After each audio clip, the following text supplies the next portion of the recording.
തീർച്ചയായിട്ടും കണ്ണു നിറയും. ഇത് കേൾക്കുമ്പോൾ എനിക്കും ഉണ്ട്, എനിക്ക് 2 ഏട്ടന്മാരാ. അപ്പം എനിക്കിത് കേൾക്കുമ്പോൾ ആ ഒരു ശരിക്കും റിലേറ്റ് ചെയ്യാൻ പറ്റുന്നുണ്ട്. ദിവ്യ പറയുമ്പോൾ നമ്മുടെ ഏട്ടന്മാര് നമ്മളെ പിടിക്കുമ്പോൾ നമുക്ക് തോന്നുന്ന ആ ഒരു ഫീൽ ഉണ്ടല്ലോ. വീഡിയോയിൽ ഉണ്ടായിരുന്നത് ആണോ? ഏടത്തിയമ്മ പറയും ഒന്ന് കല്യാണമായിട്ടുണ്ട്. ഏടത്തിയമ്മക്ക് ഭയങ്കര ഭയങ്കര എന്ന് പറഞ്ഞാൽ ചെയ്തു അത്രക്ക് ഇഷ്ടം. വേഗം ഒന്ന് കെട്ടിയിട്ടുണ്ടെങ്കിൽ എണ്ണമാണ് ദിവസങ്ങൾ. എല്ലാരും അങ്ങനെയാണ്. പിന്നെ ഏപ്രിലിൽ അങ്ങനെ ആയതുകൊണ്ട് ഈ ഇത്രയും നീട്ടണമെന്നൊക്കെ കുറെ പേര് ചോദിച്ചു, വേഗം കല്യാണം കഴിച്ചുകൂടെ അങ്ങനെ ഇങ്ങനെ. എല്ലാരും ഹാപ്പിയാണ് ഇപ്പൊ. എല്ലാത്തിനും ഒരു സമയമുണ്ട്. ഇപ്പൊ അമ്മയ്ക്കും ചേട്ടനും എല്ലാവർക്കും സന്തോഷാണ്. പിന്നെ എന്തിനാ ഈ കണ്ണുകൾ നിറയണേ?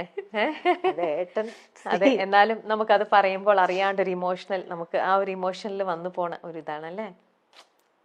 നമുക്ക് ചിരിക്കാം. ചിരിയുണ്ട്, ചിരിയുടെ കൂടെ ആനന്ദക്കണ്ണീര്. സത്യം, ആനന്ദക്കണ്ണീരാണത്. അല്ല, നമ്മള് ഒരിക്കലും നമുക്ക് തിരിച്ചു കിട്ടുമെന്ന് പ്രതീക്ഷിക്കാതിരുന്ന സമയത്ത് പെട്ടെന്ന് നമ്മുടെ അമ്മയുടെയും വേറെ ആരുടെയല്ല, സ്വന്തം അമ്മയുടെയും ആങ്ങളയുടെയും ആ സ്നേഹം, അവരുടെ ഒരു ലാളന, അവരുടെ ഒരു കരുതൽ, അതൊക്കെ കിട്ടുമ്പോൾ നമുക്ക് വല്ലാത്തൊരു തിരിച്ചു കിട്ടുമ്പോണ്ടാകുന്ന സന്തോഷം. പിന്നെ അതുപോലെ തന്നെ ഞാൻ ഏട്ടന്റെ കൂടെ വാലിയ തൂങ്ങി ഇങ്ങനെ നടക്കണ്ടല്ലോ, കുട്ടിക്കളി കളിച്ച്. പക്ഷെ അതൊക്കെ എന്റെ നല്ല പ്രായത്തിൽ നഷ്ടപ്പെട്ട കുറച്ച് കാലങ്ങളല്ലേ, അതൊക്കെ എനിക്ക് തിരിച്ചെടുക്കണ്ടേ. തീർച്ചയായിട്ടും. നമുക്കൊരു ഈ ഒരു ജീവിതമല്ലേ ഉള്ളൂ. ഈ ഒരു ജീവിതത്തിൽ ഇതെല്ലാം ഞാൻ കുറച്ച് കുട്ടിയായിക്കോട്ടെ. അതെ, കുട്ടിയായിട്ട് തന്നെ അതൊക്കെ അങ്ങ് എൻജോയ് ചെയ്യാം. എനിക്ക് നഷ്ടപ്പെട്ടതൊക്കെ ഞാനൊന്ന് ആസ്വദിക്കട്ടെ. തീർച്ചയായിട്ടും ദിവ്യ. ഓക്കെ, വിവാഹ സമയത്ത് നിങ്ങളെ 2 പേരെയും നമ്മൾ പറഞ്ഞു. ദിവ്യക്ക് ജീവിതത്തിൽ ഇതിനോടകം ക്രിസ് കൊടുത്ത ഏറ്റവും വലിയ ഒരു ഗിഫ്റ്റ്? എനിക്ക് ഗിഫ്റ്റാ, എന്നെ ഏറ്റെടുത്തു, എന്റെ മക്കളെ ഏറ്റെടുത്തു. അത് തന്നെ ഏറ്റവും നല്ലൊരു സമ്മാനം. തിരിച്ചു കൊടുത്തതോ? തിരിച്ചെന്ത് കൊടുത്തു? ഞാൻ 2 മക്കളെ കൊടുത്തു, ഭാര്യനെ കൊടുത്തു. നിങ്ങൾ പറയാതിരിക്കാൻ പറ്റില്ല, നല്ലൊരു അപ്പ അമ്മ ഏട്ടന്റെ, പറയാതിരിക്കാൻ പറ്റില്ല. അവരെവിടെ? എറണാകുളത്താണോ? അവര് എറണാകുളത്താണോ? ട്രിവാൻഡ്രത്ത്. അവരും ട്രിവാൻഡ്രത്താണോ? എറണാകുളത്തും വരും. 2 സ്ഥലത്തായിട്ട്. പിന്നെ ഏട്ടന്റെ ചേച്ചിയുണ്ട്, പുഷ്പ ചേച്ചി, US-ലാണ്, ഡോക്ടറാണ്. അതും എന്താ പറയണ്ട അറിയില്ല, എന്നെ അതുപോലെ സ്നേഹിക്കുന്നുണ്ട്. അങ്ങനെ ഒരു അകൽച്ചയോ കാര്യങ്ങളോ, മക്കളുണ്ട്, അതൊന്നും ഇല്ലാണ്ട് ചേർത്ത് പിടിക്കുന്നുണ്ട്. അതാണ് ഗിഫ്റ്റ്.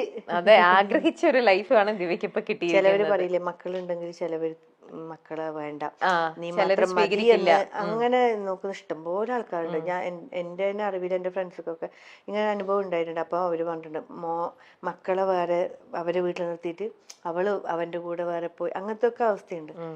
പക്ഷെ അതിലൊന്നും എനിക്ക് താല്പര്യമില്ല. കാരണം എന്റെ മക്കളെ, ഞാൻ നൊന്ത് പ്രസവിച്ച എന്റെ മക്കളെ ഞാൻ ഇത്ര പോലെ നോക്കി. അപ്പൊ നമ്മളെ 3 ചേർത്ത് പിടിക്കാൻ ഒരാള്, ആ കുടുംബത്തിലേക്ക് തന്നെ എന്താണ് ഒരു തെറ്റും കൂടാതെ, എനിക്ക് എന്താണ് ഒരു ഇതിനോട് ഇങ്ങനെ എന്താണ് നല്ല ധൈര്യത്തോടു കൂടി നല്ല ഇതായിട്ട് നിൽക്കാൻ നല്ലൊരു അപ്പ ഉണ്ട്, നല്ലൊരു അമ്മ ഉണ്ട്, ചേച്ചിയുണ്ട്, കസിൻ ഉണ്ട്, എല്ലാരും ഒരുപാട് ഫാമിലി മെമ്പേഴ്സ് ഉണ്ട്. ഓക്കെ, ദിവ്യക്ക് നിങ്ങൾ 2 പേരും ഒരേപോലെ സ്വപ്നം കാണുന്ന ഒരു കാര്യം അതെന്തായിരിക്കും? ഒരു വീട്. ആണോ? വീട് ഇല്ല ഉണ്ട്, പക്ഷെ നമുക്ക് നമ്മളേതായ സ്വന്തമായിട്ടുള്ള നമ്മൾക്കൊരു ആഗ്രഹം. ആഗ്രഹം എനിക്ക് എന്റെ ബാലൻസ് ഒരു കാര്യല്ലേ, വീട് എന്നുള്ള സ്വപ്നം. കണ്ണൂരായിട്ടൊരു ചെറിയൊരു തറ കെട്ടി വെച്ചിട്ടുണ്ട്.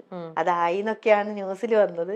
2 നില വീട്, പിക്ചറൊക്കെ ഇല്ല, സംഭവം കെട്ടിയിട്ടില്ല. അതിന് പതുക്കെ മതി, തിരക്കൊന്നുമില്ല.